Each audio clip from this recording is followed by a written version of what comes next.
Hello guys, and welcome back to the channel. So now guys, talk is cheap, they say. Put your money where your mouth is, they say. So now Reno Omokri has put his money where Garba Shehu's mouth is, but will Garba Shehu open his mouth? Guys, I bring you this. Garba Shehu reacts to Omokri's offer of $20,000 to spend night in north of Nigeria without security. So here is the offer then. We hear Garba Shehu talk a lot about the improved state of the nation. So here is now an offer to prove that once and for all, that indeed what he is saying is true, and with a monetary reward as well as an incentive. But will he take the offer is the question, as again Garba Shehu reacts to Omokri's offer of $20,000 to spend night in the north without security. So now let's now see how the Malami responds to the Delta boy. President Muhammadu Buhari spokesman Garba Shehu has reacted to an offer to spend a night in the northern region without his security. The offer was made to him by the ex-aide of former President Goodluck Jonathan, Reno Omokri, in a Twitter war of words. Reno Omokri on Wednesday dared Shehu after the presidential aide said his principal Buhari has made Nigeria safe. Omokri offered to pay Garba Shehu the sum of $20,000 if he spent a night in Kware local government area of Sokoto State.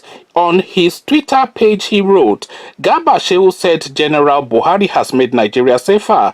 I vow to pay Garba Shehu $20,000 if he will spend a night without security in Koshobe or Kware, verified by an independent journalist. I will give the funds to Dele Mamadu when Garba Shehu accepts to go. Reacting, Garba Shehu turned the offer down. He asked Omokri to keep the money, alleging that it was part of funds made in the name of Leah Sharibu. His tweet reads, if this is the money from the collections made in the name of Leah Sharibu, the unfortunate Christian girl stolen by Boko Haram, I won't touch it with a long spoon. Please keep your $20,000.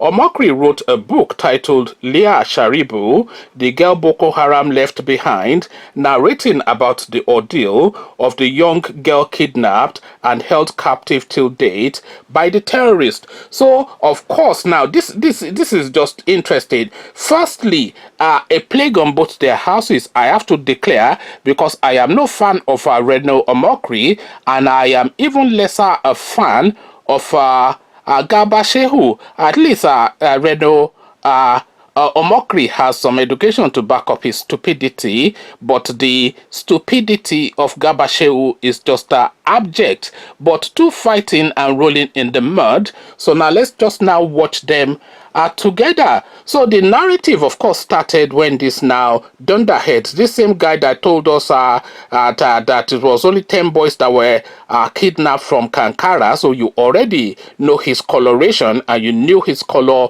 long before that. So a total waste man, as they say on the streets, a waste man, a completely useless entity.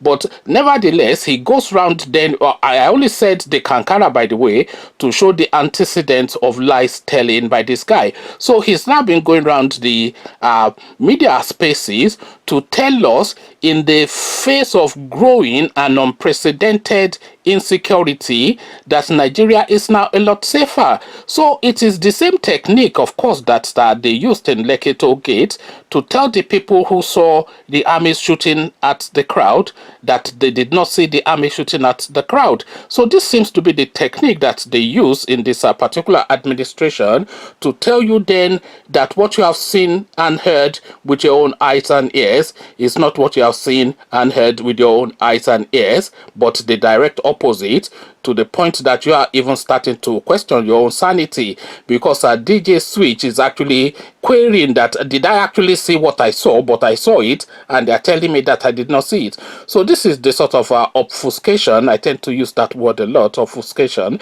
So this is the sort of boju that they are using now. Seems to be their go-to technique. So now this guy now has now come out in the public space, this guy being Garba Shehu, he has now come out in the public space to tell us that Nigeria is a lot more safer and a lot more secure under the tenure of Malam Buhari. So he has been saying this quite often and over a long period of time, and he's not alone. Lai Mohammed, the same, they are also like repeating it.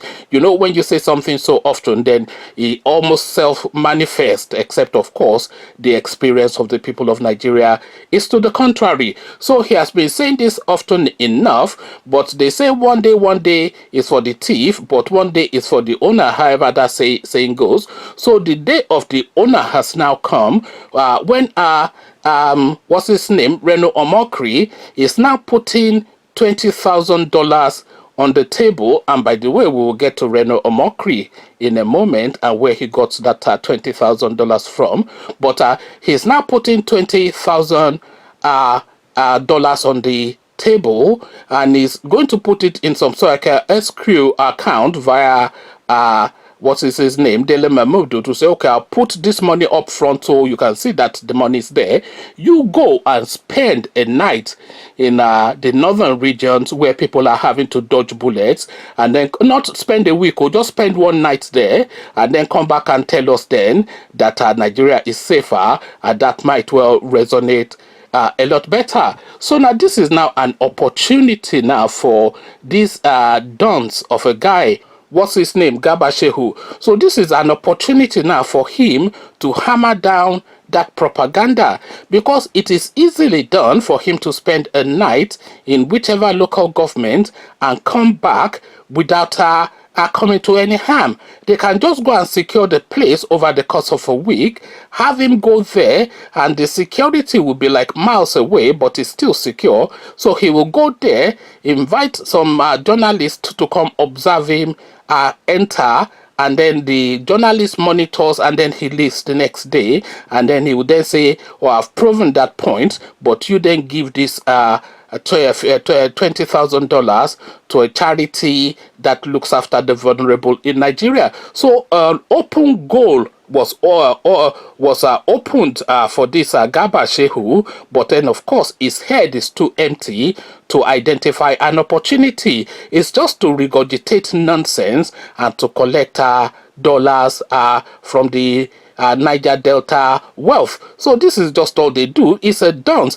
There's one something Ahmed Bashir or something. He did something similar with Jolade Omosexy. They called the lady Omosexy. So that lady was lamenting about the insecurity. Rather than that boy say that we are doing a lot of this, that, and the other, that boy, something Bashir, is the spokesman for Buhari as well. He's one of the spokesmen for Buhari. So rather than him use that opportunity to say to Homosexual that no, these are the programs that the government is running, and then invite her to Abuja and show her the workings of what they are trying to do, so that she can then be impressed and then go and say to her followings that yes, we are not getting the impact yet, but these people are doing this. So rather than him do that, he just went the direct opposite and started to attack Homosexual, that it is because she cannot loot dollars anymore like she was collecting from a good Goodluck Jonathan and his regime, and then just went the direct opposite and then started a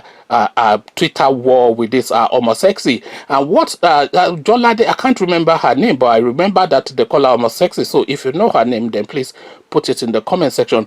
But what that Homosexy was saying at that point in time was actually a genuine alarm at the state of insecurity in the country, because you cannot go through a day without hearing at least 10 to 15 incidents of insecurity that is local to wherever you are within the Nigerian space. So the woman was saying that this is too much, and rather than that, guidance sees on that as an opportunity to use her as a conduit to highlight government programs to her following and the country. He just went after her and started to call her Shawu and all this kind of, oh, you cannot use bottom power to go and, you know, all this nonsense. So the same level of nonsense now is this yet another open goal that has been opened for Garba Shehu, and rather than him to shoot straight into that goal, he has turned the opposite direction and is kicking the ball towards his own goal. So this guy now just empty head. But then, of course,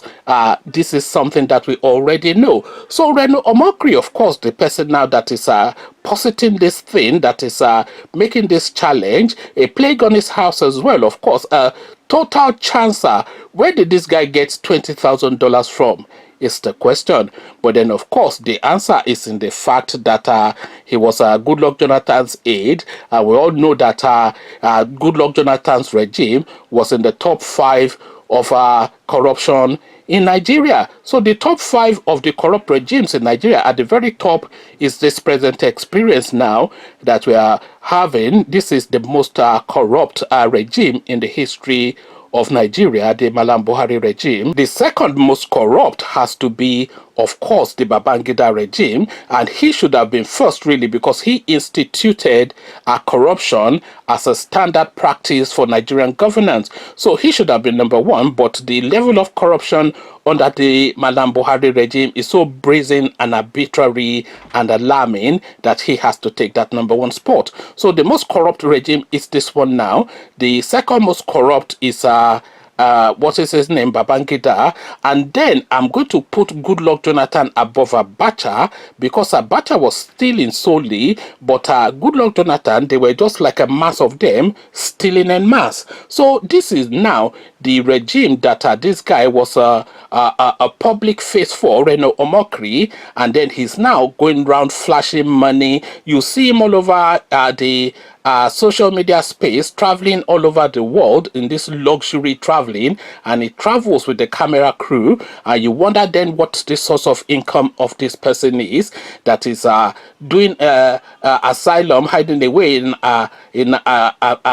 America as an asylum person with no known fixed source of income, and he has the funds to travel around the world with an entourage first class, and he has the funds now to put $20,000 on the table as a dare to Garba Shehu. So where is the source of his money is the question. What great wealth has he created? What industry? What is his pedigree? What is his antecedents? So a plague on both their houses, but a bigger plague on Garba Shehu, because he's a dunderhead who has missed this golden opportunity to make true of the lies that he often tells. Conversations in the comment section, the Malami has missed it again, but then the Malami will always miss it because they don't have the cranial functions to get it. What says you? Come share thoughts. But before you come share those thoughts, click on the red subscribe button so it turns gray. The bell button notifies you every time I drop a new video. Click on like as well, because that helps with the YouTube algorithm. Once you've done all the clickings, come tell me then, Reno Omokri, there's Garba Shehu, a plague on both their houses, but how do you see this scenario? How do you see how it has played out? So I'll leave you here. Carry this conversation on with you in the comment section, but here I say peace.